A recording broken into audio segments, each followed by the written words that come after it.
Robyn, I am so happy to have you on the Mindful Mama podcast. Thank you for coming. Thanks so much for having me. I'm so excited to talk to you. Yeah, and we've talked before. I really enjoy you and your energy, so I'm happy to share it with the audience. And I'm happy to talk about your book. I think it's so apropos to everything we talk about here on the Mindful Mama podcast, post-traumatic parenting. And I know that you are a PhD and you're seeing people and things like that. But I'm curious, my first question is, where does this work come from for you? Is it fully from the patients you've seen, or is there something personal about this with post-traumatic parenting? Great question. I think all research is me search. I don't think it's ever an accident that we go into a field or we get curious about something. For me, I was a mom with undiagnosed PTSD when I was pregnant with my oldest daughter. And I was a college student. And I just remember having this thought of, if it's this painful for me to be inside my body, like my panic attacks and my flashbacks are so painful, what is it doing to a fetus? That was my initial question.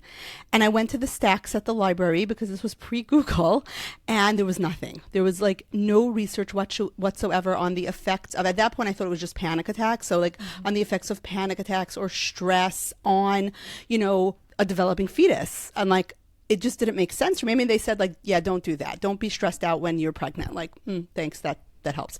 I'll just do that then. Because when people tell you calm down, you just naturally do. That works. It's so helpful. Thank you, everyone, for telling us to calm down. Yeah. So there was really nothing on the effects of panic attacks. And then when I realized I had PTSD, I was looking for like, what's the impact of trauma on parenting? Even just practical questions like, how do you explain a flashback to a toddler? How did you know you had PTSD?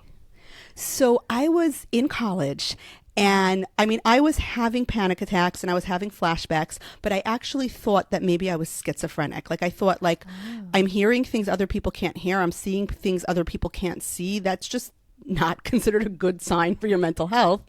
And the only thing I knew about was schizophrenia. So I thought maybe I'm, becoming mentally ill, which terrified me. And I used to hide it from everybody. So like from 16 on, I was actively working to hide my PTSD from everybody, thinking that I was mentally ill. Not that there's something wrong with that, but as a 16-year-old, sure, that was terrifying.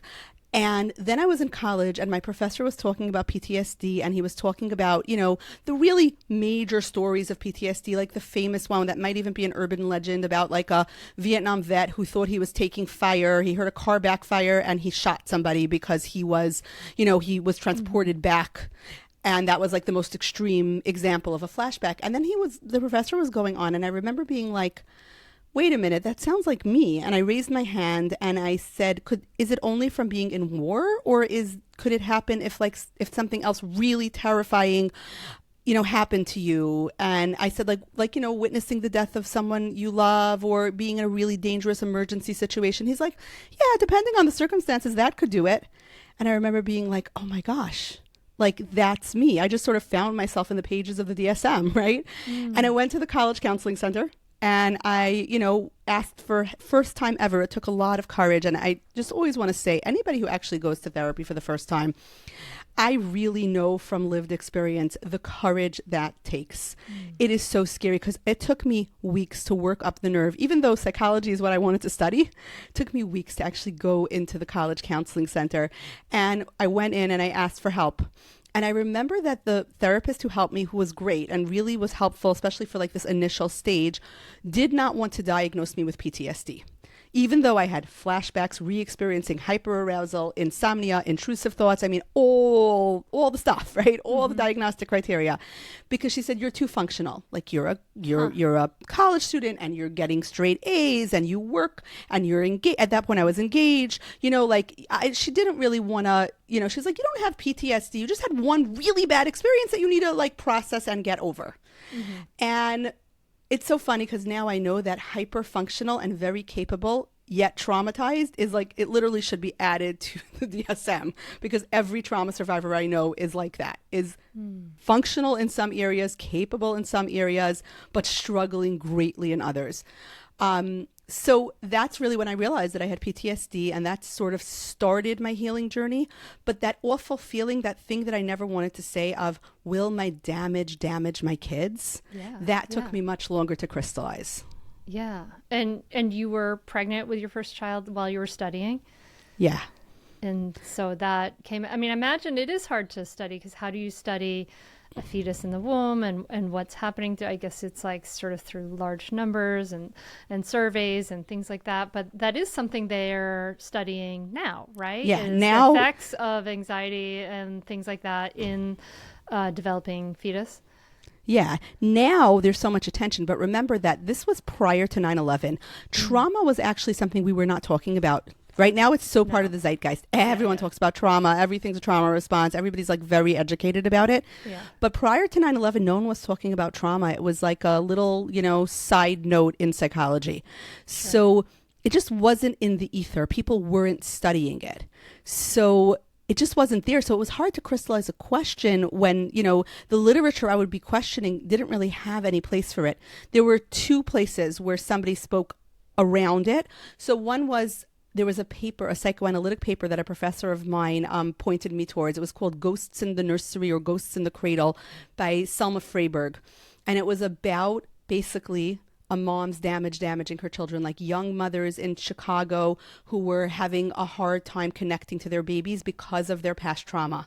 And that was the ghost in the cradle, right? It was like their inner child, or, wasn't written in that language, but that's what she was writing about. And I just think it's brilliant that my professor, the late Dr. Esther Buchholz, like was able to take from like my very unformed question and say, you might want to read this. And then in Trauma and Recovery, Judith Herman was talking about, the various women's groups that she was leading. And some of them were talking about how their trauma was making it difficult to parent. But it wasn't like there was a chapter about it. It wasn't like a topic, but it like kept coming up in the book.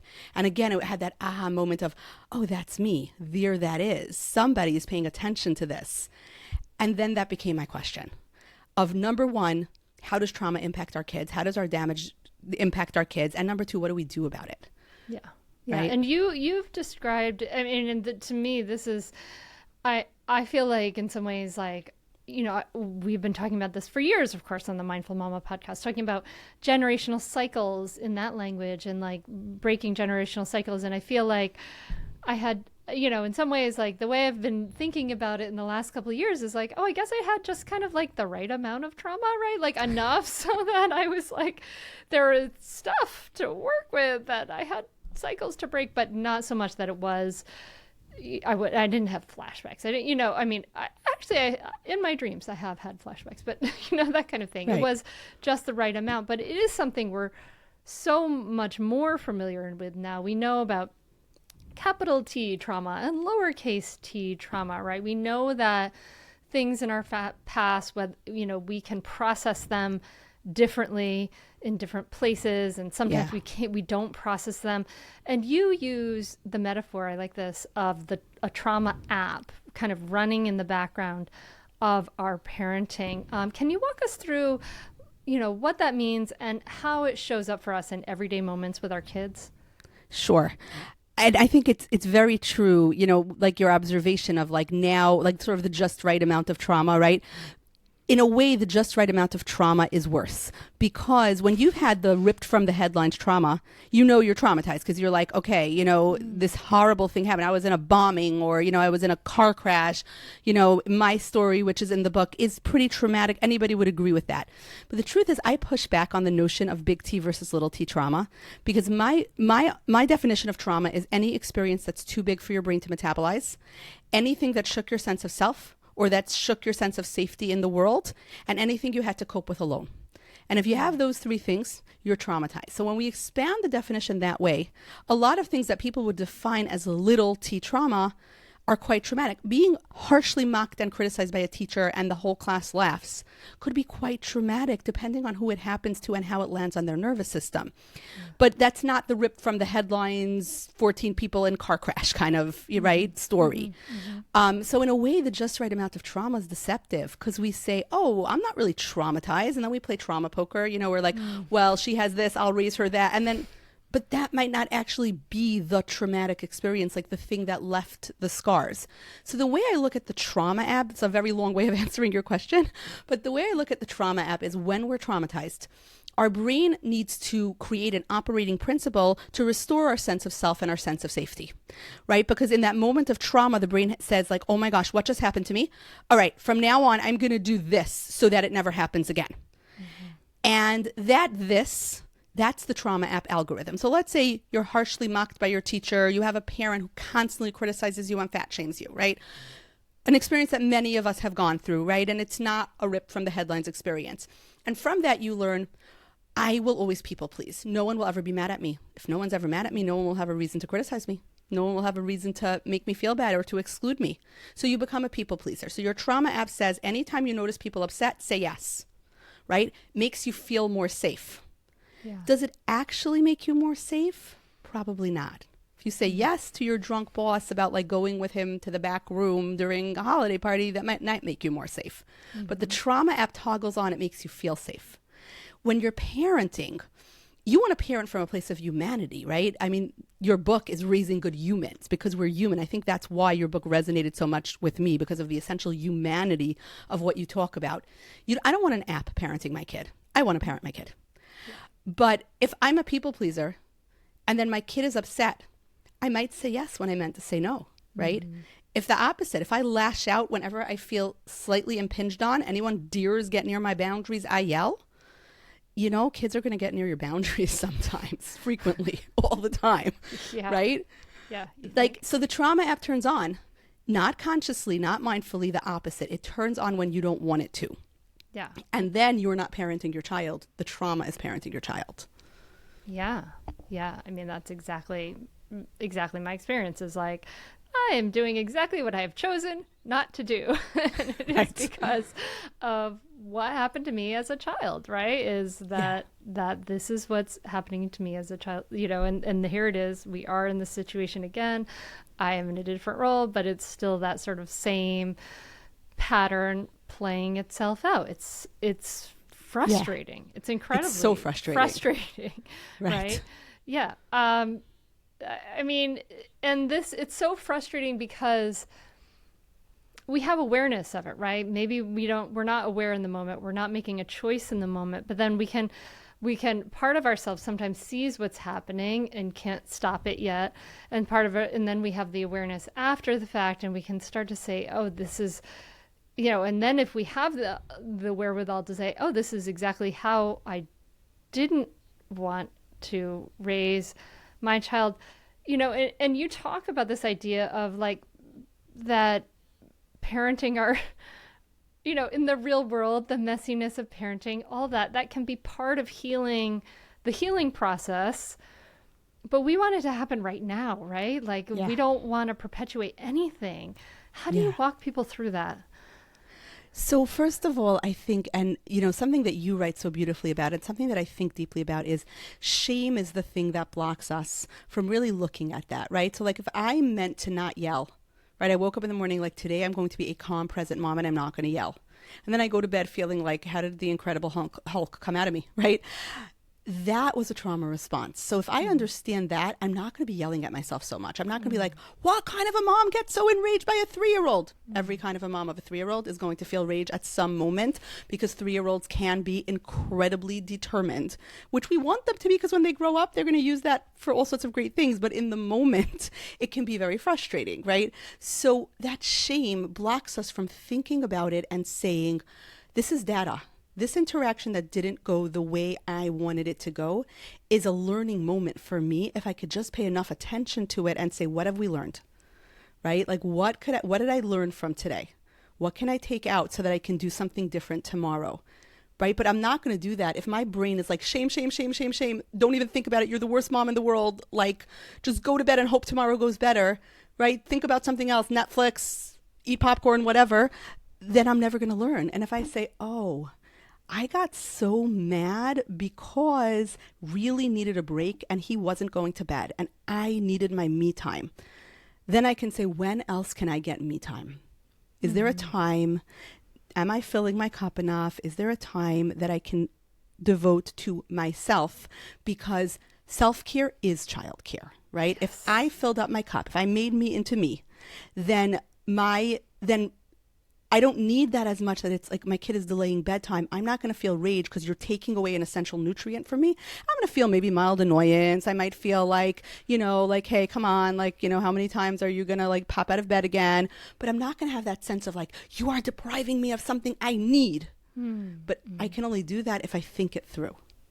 Yeah, if you can look at it clearly. I mean, I think the problem is like so many, the guilt stops people from even seeing that, right? I mean, Yeah. the guilt is so heavy, especially if we've been a victim of someone else's trauma, of another generation's trauma, right?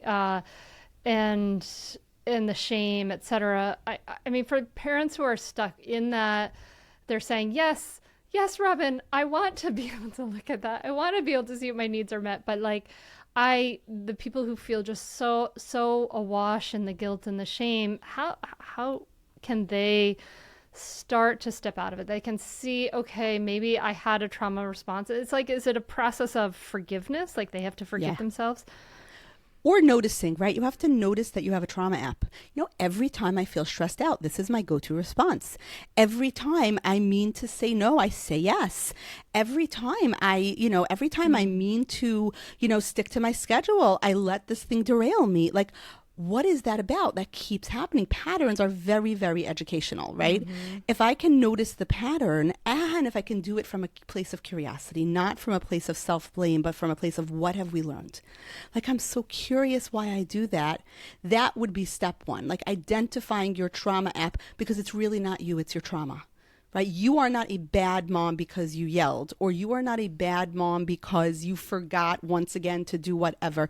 Yeah, you didn't make that choice. It wasn't You even didn't a make that choice you choice. made consciously.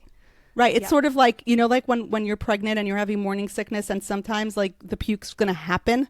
You did not make that choice, right? It had a mind of its own. Your brain sometimes has a mind of its own, literally.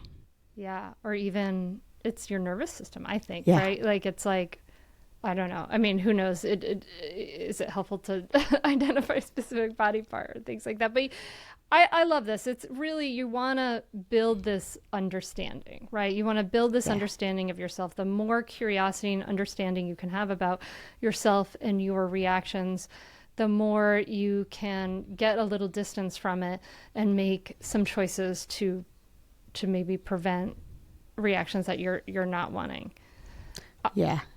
Yeah. So you talk about 5. I think this is in the spirit of understanding and self-awareness. You talk about 5 different post-traumatic parenting types in the book.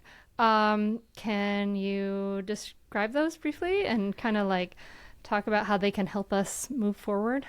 Sure. So every post-traumatic parenting default type, because like after doing so many years of these classes, I've sort of figured out where people tend to go. Every one of these is a trauma response. Like, again, it's not like we're labeling you as deficient in some way. It just makes so much sense. So the first post-traumatic parenting type that we talk about in the book is the entangled parent. And that's somebody who is so caught up in past drama of their own, in their own past trauma, past relationship, that they can't move forward, parent their actual children. So you might have This someone is who's tricky because we're trying to like have self-awareness and trying to understand it, yet not get to this point of being entangled. Sorry, go ahead. Yeah. No, 100%. And then what happens is, for example, you might have, you're so busy with the drama with your ex, and your brain is so consumed with everything that's happening that you're not paying attention to your real world children. In the book, I talked about a woman who was so tangled up in her family of origins dysfunction, and they kept pulling her in, needing her to drop everything to help them, that she wasn't able to parent. And she actually came into my practice asking me, give me the right words so I can explain to my kids that my mom needs me more than them. And then she was like, wait, after a few weeks, give me the right words to explain to my mom that my kids need me more than she does. And it was so interesting because it's not about the right words. It's about objectification, right? It's about, does your mom understand that you're an independent human in a reality outside of her own? Right? Your kids do need you because you're the only mom they have. But your mom needs to understand, particularly in a family dynamic where there are other siblings and other people who could step into those roles, you do have another life. And we really were working on that. And then this idea of like becoming a container for our kids' emotions. If your container is so full with everybody else's emotions, you don't have room in your container for your kids' emotions. That's a problem. So those are the entangled parents, and we learn about boundaries in the book. And then we have the paralyzed parent. The paralyzed parent is someone who really doesn't have a sense of discernment. Maybe they were criticized a lot growing up. Maybe their trauma just made them feel like a really incompetent person. They're constantly rushing around trying to accomplish everything at once, but nothing purposeful is actually happening. And that's because like they hear something on social media and it sounds great, so they're trying that, and then they're cleaning up the mess, and then the kid's screaming to them from the other room, and then they're criticized about the mess in their house, and they're just running everywhere trying to make everybody happy. But there's no like purposeful action of like a hierarchy of we're going to prioritize this task, and that task means it won't happen, and that's okay because values are hierarchical. My kids are more important than the neatness of my dining room. Fair enough, right? And we learn about prioritizing values, and then we have the disengaged parent. This is somebody who really deep down so fears their damage, and they feel like their edges are so sharp that they need to constantly take the edge off so that they won't harm their kids. A lot of times these people outsource parenting. Sometimes these are people who dissociate and who space out and who are just not present interactions with their kids so that they won't get stressed out and yell at them or harm them in any way. For many years, I was a disengaged parent. That was one of the things, undoing that was one of the things that led me to write the book. Then we have the perfectionist parents, and those are parents who are trying to be perfect. Right? They're just trying to do everything. They memorize all the parenting scripts. They buy all the books. Very often, two perfectionist parents marry each other and they police each other. Like this happens a lot. And they're just trying so hard to be perfect that they forget to be present, which is so tragic because their kids want them, not the script, right? Not the perfect technique. And the last one, there's a beautiful book called by Annie Burnside, and she coined the term in her title, soul to soul parenting, like soul to soul versus role to role. And I just love that. that resonates with me so much when I think about that, right? Like when we're trying to put on this perfect role, this perfect, we're listening to all the podcasts or reading the great books, and we just really, our kids want us to be real. Yeah, like don't worry about I can think of myself like when I was in plays in high school, like when you're on a script, you're not present because I'm like, wait, what am I supposed to say next? Not in the scene. When you go off script, you're more authentic. You sound like a more real, actor certainly, but you sound more like a human. If you're busy thinking about what's the script, what's the words I'm supposed to say now, your kid can sense that. Like you're not there. Like you said, I love that soul to soul instead of role to role. It's a beautiful way of pointing that. The final post-traumatic parent is just someone in survival mode. That is not someone who's post-traumatic yet. That's a person who the trauma just happened like 5 minutes ago, right?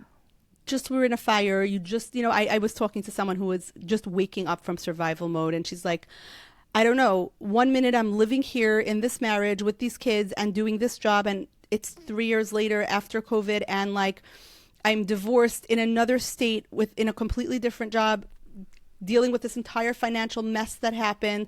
And it's like, wait, what just happened? Like, what happened in the last 3 years? Survival mode is you're really just trying to like stay alive and keep your kids alive because you're punch drunk. Like something just happened. And sometimes people can be in survival mode for many years. Just happen means just happen in terms of your psychological processes, right? But you're just getting through the day. So you're not yet post-traumatic. You're like what we would call as psychologists, you're in acute stress disorder. You're not yet past the trauma.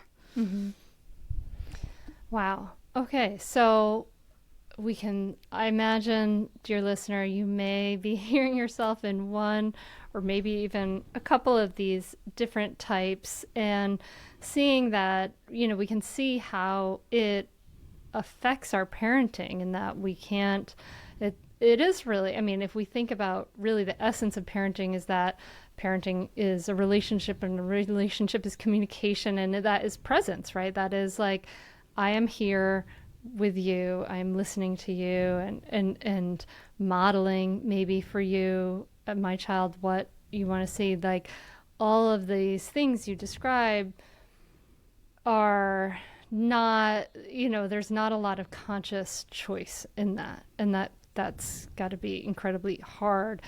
and frustrating. Where do people start to show up a little bit more, maybe while they're healing, but then also heal? So yeah, it's hard, right? Because we're trying to like all these clocks are ticking simultaneously, Yeah. like my own healing and then my kids' healing and then raising my kids in a different way. Because if you think about it, we're a little bit operating against our neurology. Parenting is somewhat in our brain a cut and paste system. Like if you had good attachment, you're just supposed to sort of like do like what would mom do and then you just do that. And that's great if what would mom do applies to you or if what would mom do is a beneficial thing. It's very hard. You know how like parents have like these major to-do lists at all times? But when you're a post-traumatic parent, you also have this major to-don't list at the same time. It's so, so difficult. So first of all, like sort of recognizing that it's so hard to sort of start from scratch. Our brains don't want to do that. Our brains just want to copy paste. That you're really doing something very, very difficult here. But then I need to just underline that because that is so true. Like our brains want to take shortcuts, right? Like we yes. have the paths that have been there before are myelinated, meaning they're fattier, they're easier to go down. They are the super highways. That's what our brain wants to conserve energy. And so when you are making, it's not so simple, right? It is actually using extraordinary amounts of energy to do something that is basically sort of bushwhacking through the forest and making a new choice. Yeah, you're 100% right. I always say, you sometimes hear people talk about neuroplasticity as though it's the greatest thing since sliced bread, right? Wow, our brains are neuroplastic. This is great. This is terrible. Right? Because neurons that fire together wire together. And if neurons fire together a lot, they weld together, which means it's harder to get them to stop firing together. Right? That's why trauma responses are so sticky. Like what you're saying, that the myelination gets stronger and stronger. So knowing that this is very, very hard, first of all, is super, super important. But then also, I think in part 3 of the book, I break down what you need to know about parenting, meaning I have this concept called like R2 parenting, what's important to emphasize and what's sort of nonsense and fluff and like just like the zeitgeist of the moment on social media so that like, okay, you don't have that gut instinct for parenting, no problem. Here's what to double down on. And here's what's not that important. What are these things? Tell us. So I really break it down to 2 things. In parenting, you want to be, I call it R2, responsive and responsible. Social media makes us think that you either are a gentle parent or you're like one of those like 1, 2, 3 magic type, I don't know what you want to call it, authoritarian parents. And like there's no choices in between. You can't possibly be both validating, kind, empathetic, gentle, and also sometimes teach children a skill or help children navigate the demands of the world. But somehow you have to pick one or the other. When the truth is you can do both. You can do all the gentle, validating, I notice your emotions things with kids. And I think that's so important. It's so neurodevelopmentally informed. And it's exactly how our brains learn, right? We certainly don't want to go back to the 80s where it was like, suck it up, you're fine, right? Which is how many of us were parented. Not because parents were necessarily poorly intentioned. They thought maybe they were doing the right thing. I'm teaching them to be tough. I'm teaching them to like be resilient. That's what they were thinking. Being able to be like, oh, you're so sad. You fell down. You have a boo-boo. And then teaching a skill, right? Maybe later on that night, like, remember when mommy said that you shouldn't climb on that one? It's too high. Mommy didn't say that because she's mean and she doesn't want you to be happy. Mommy said that because it was dangerous and then you got a boo-boo, right? So next time, what are we going to do? Are we going to go on the red, whatever, that type of thing. There's nothing wrong with teaching children. I love that. I love that. Responsive and responsible. Yes. Like you can be responsive and say no and hold some boundaries. You can be responsive. I know you're so upset and I still need to get your arms through this, through this car seat strap because we need to wear this for me to drive the car. Right. Like there are all these places where we can be kind and hold a boundary. But I love the way you say like responsive and responsible. Those are like exactly the 2 most important things. Yeah. I would agree. And I feel like there's just so much like weird polarization that happens where we feel like we have to make this choice. The other super important thing for people to know, and this is research that actually was really aggregated right after I handed in the final manuscript of the book. Because for people who haven't written a book, just so you know, the book takes a very long time from writing the last paragraph till it ends up on the shelves, right? Yes. So research came out about how brains are uniquely neuroplastic, particularly for mothers, in the postpartum period, what we call the matrescence period. And as your children are growing, your brain is very neuroplastic because your brain really wants to keep little humans alive. So it's ready to rewire, almost like, you know how we talk about critical periods for language learning when kids are little. That's why like you can teach your 3-year-old French and they can like pick it up in a second. But if you're trying to like do Duolingo and you're like 37, it's going to take a lot longer to learn a language. Yeah. Parenting is a critical period for rewiring our brain, which means it's the optimal time to reprocess our trauma and change our trauma response, because our brain is sort of ready to rewire. So it's not only that your damage won't damage your kids. What I always say is your inner child, which to me, your inner child is just a metaphor for you at the moment of trauma, right? The version of you that was created, that existed the moment you were traumatized, and that you may have many inner children. The time you were mocked in 2nd grade, and the time something really scary happened in 7th grade, and the time your best friend dropped you in 10th grade, like all of those. There are little inner children inside of you that are that turn your trauma app on whenever they think something bad might happen to you again. Your inner child can't raise a child, but in raising your real world child, you can heal your inner child. Right?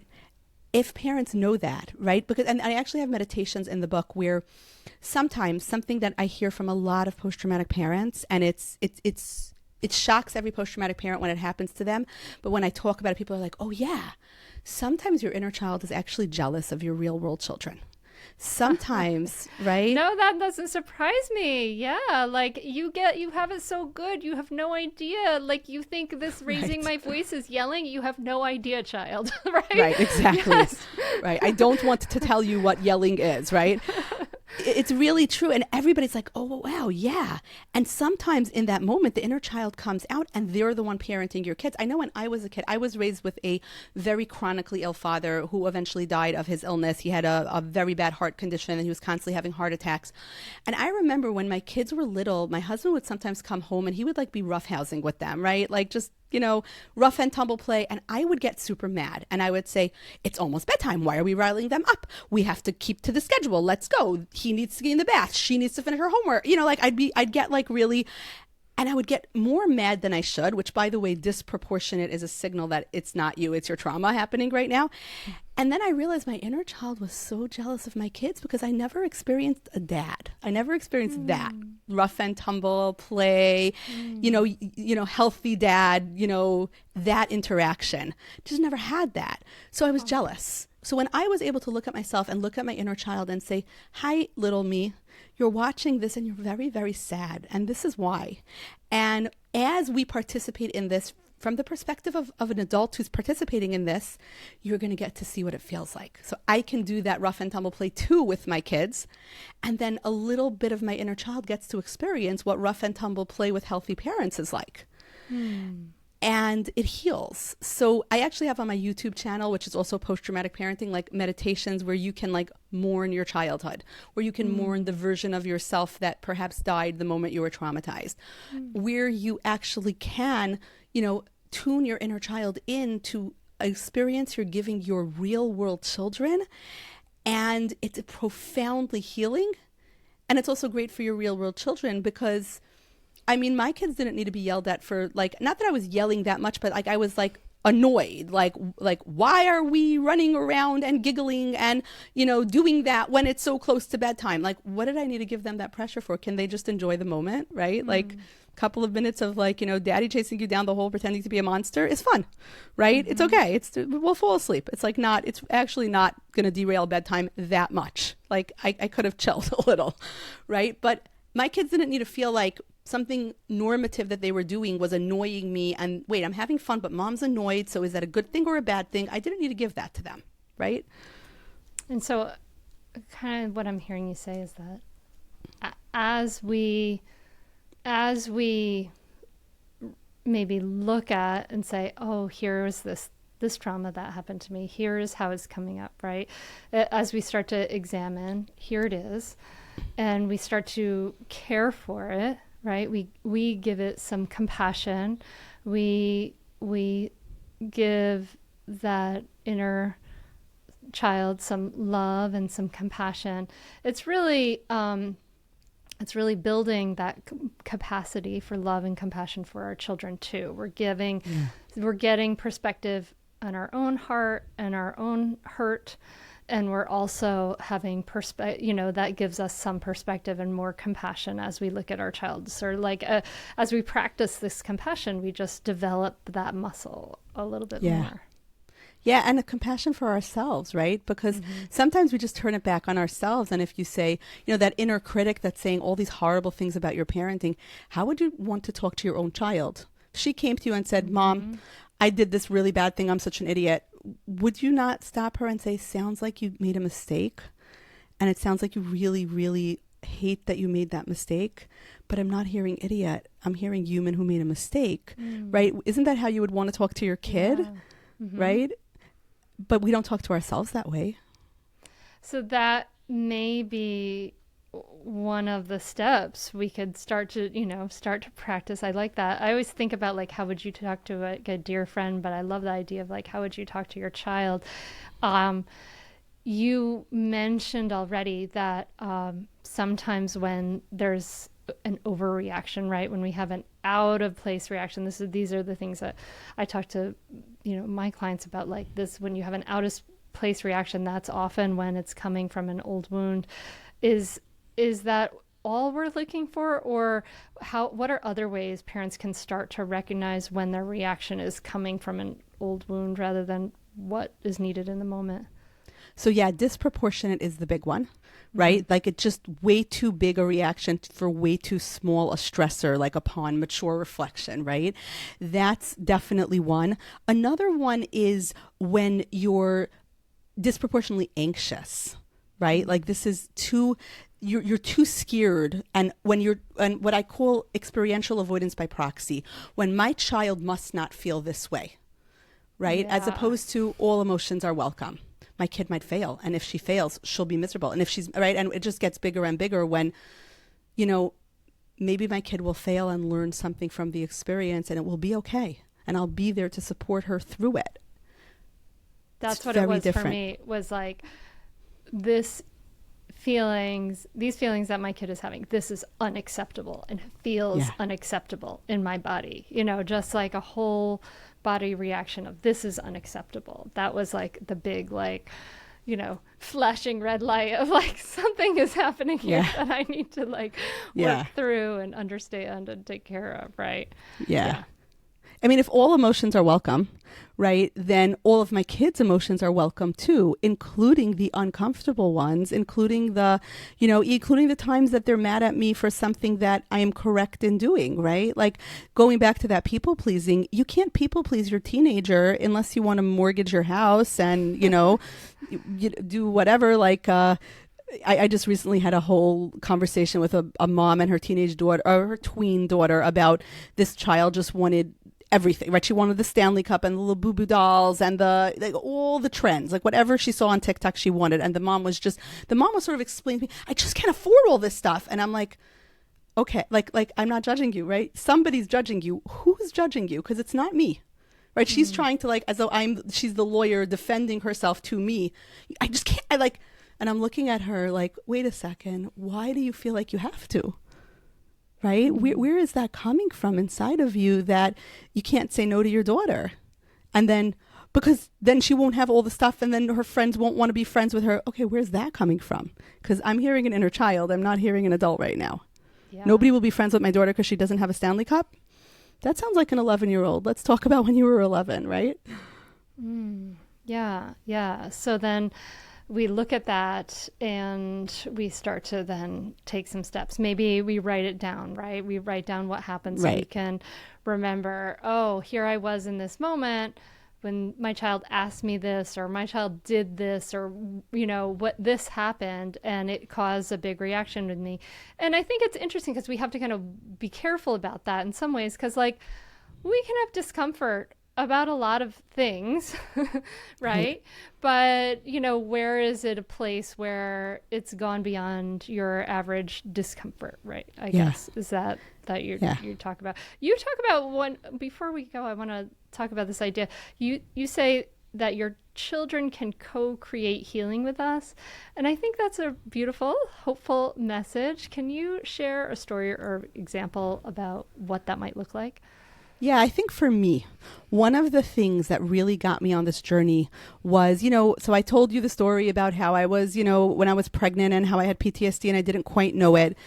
When my son was 10, he looked at me one day, and this was after I thought I had really dealt with my PTSD and I thought I was so much better. But one of the ways I dealt with my PTSD is I used to dissociate. So my son looked at me and he goes, "Mom, where do you go when you go away behind your eyes? I Ooh. don't like when you do that." And he started to cry. He's like, Oh. "You're talking to me, but you're not there." And I remember just having this like real moment of panic because it was as if he said to me, like, "Mom, you're 5 feet tall and that makes no sense. You can't reach high cabinets. Go be 6 feet tall and then you can be my mom." Like, I remember just being like, "What do you want me to do then? You want me to feel my feelings? Because if I did that, I would probably yell at you. And that would be the worst thing I could ever do." Because in my mind, that's what I thought, that if I was human and I yelled, it would be bad. So, but that's when I realized, like, oh, my PTSD journey is not done. This dissociation that I'm doing that works so well for me in other contexts is really harming my parenting. I need to get a handle on this. I need to learn how to manage stress and remain present, which was terrifying because the thought of that was just, well, I'll have to feel stressed then. I don't want to do that. I will yell. You don't want the messy me, right? You want the perfect mom that I'm trying to be. And that really forced me, because I saw it was harming my son, like it was painful for him, really forced me in a way. I always say parenting is the one thing that will motivate us to reprogram our trauma. Because, at work, people just understood that, like, sometimes Robyn is super focused on her research and, like, you can't get her attention. My husband knew that. My husband knew that, like, if I was, like, super busy with a project and my brain was all in it, don't try to talk to me now because, like, I'm not there. Like, wait till I'm done and then I'm available. And an adult can make space for you to do that. A boss Mm-hmm. can just be like, "Okay, great. This is how Robyn is." Like, just I won't interrupt her every half hour to ask, like, how the project is coming along. I'll just, like, let her work for 4 hours and then she'll hand me a perfectly finished product. Kids won't do that. They won't make space for you that way, as they shouldn't. So They're they're, holding up a mirror and yeah, to you, like yeah, such a clear mirror, the one that yeah. you can't ignore, Yeah, if you maybe. care about your kids, which I think most Mm-hmm. post-traumatic parents do, right? Then it's like, wow. And I always say they're like the map, the mirror, and the motivation, right? Because to my son was where I wanted to go. So that was my map. I wanted to be Mm-hmm. present. And then it was, this mirror that he's saying, this thing you're doing that you think is fine is not fine, right? And I'll never have a better reason to change it. I don't know that I would necessarily change it for anybody else, right? For my Yeah. kid, I would change it. Yeah. Oh, I love that. I love that. Okay. We're, just for the listener, as we wrap up, the book is wonderful. Post traumatic parenting, break the cycle and become the parent you always wanted to be. Out now, everywhere books are sold. For the listener who is thinking, this sounds like me, but I don't know where to start, besides getting post traumatic parenting, what is the first step you would invite them to take?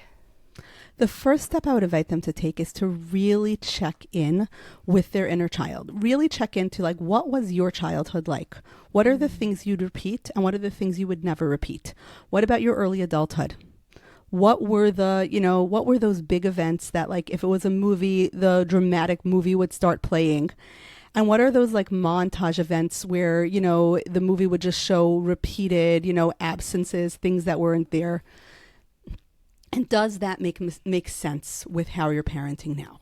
Like, do you now start to see the through line between what your childhood or your early adulthood was like and what you're doing now? Like, I would just invite them to start telling that story.